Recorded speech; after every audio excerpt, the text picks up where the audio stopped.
Bouchet de Farins, je suis auteur chez l'Harmattan, et donc voici mon dernier livre, Le diable dans le grenier, qui vient d'être édité, dont nous allons parler un peu. Qu'est-ce qui vous pousse à écrire?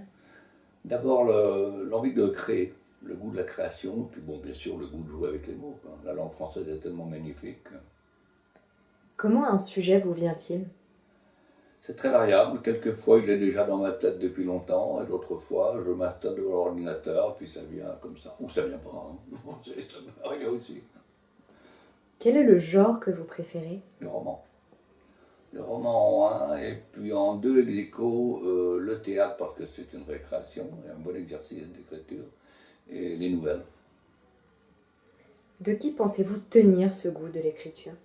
De mes parents et mes grands-parents, qui écrivaient eux-mêmes, très bien d'ailleurs, des nouvelles et des poèmes. Qu'est-ce pour vous le diable dans le grenier?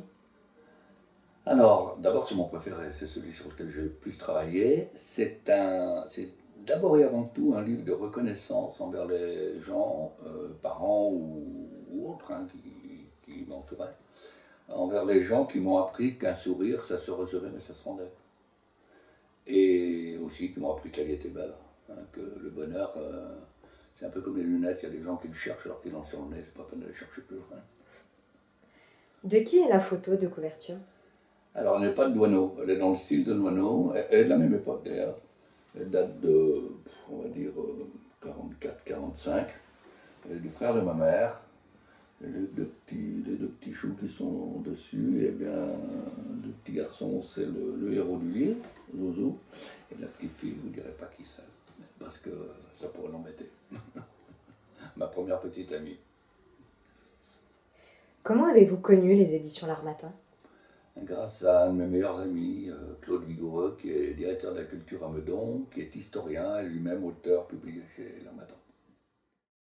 Vous y avez publié d'autres livres. Pouvez-vous brièvement nous en parler? Oui.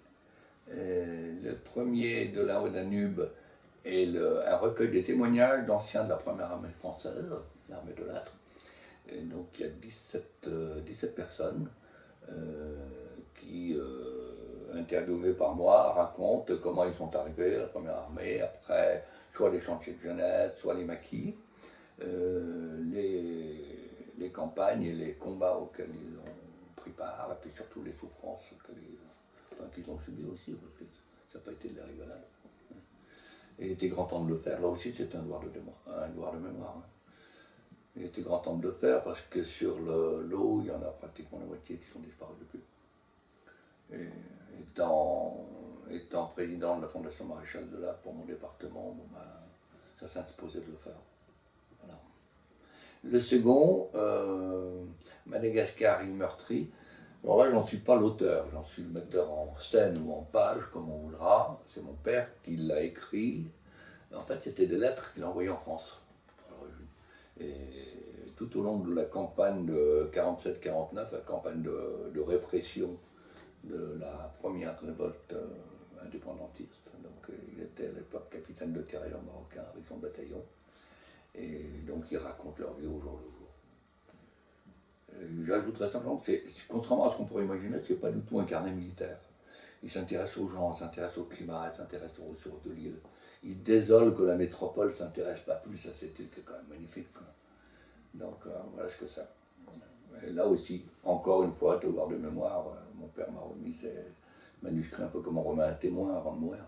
On a remis ça dans la main. Donc j'avais le devoir de le faire. Quels sont vos prochains projets d'écriture? Alors il y en a plusieurs, il y en a même qui sont déjà bien en cours. Plusieurs pièces de théâtre, dont 2 pour enfants, 2 ou 3 pour adultes.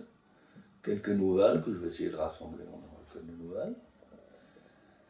Et puis un roman historique, alors là, un gros boulot, ça me trotte dans la tête depuis des années, qui se passe essentiellement dans l'île de Cabrera, qui est une île au sud de Baléares, où j'ai passé des choses pas nettes.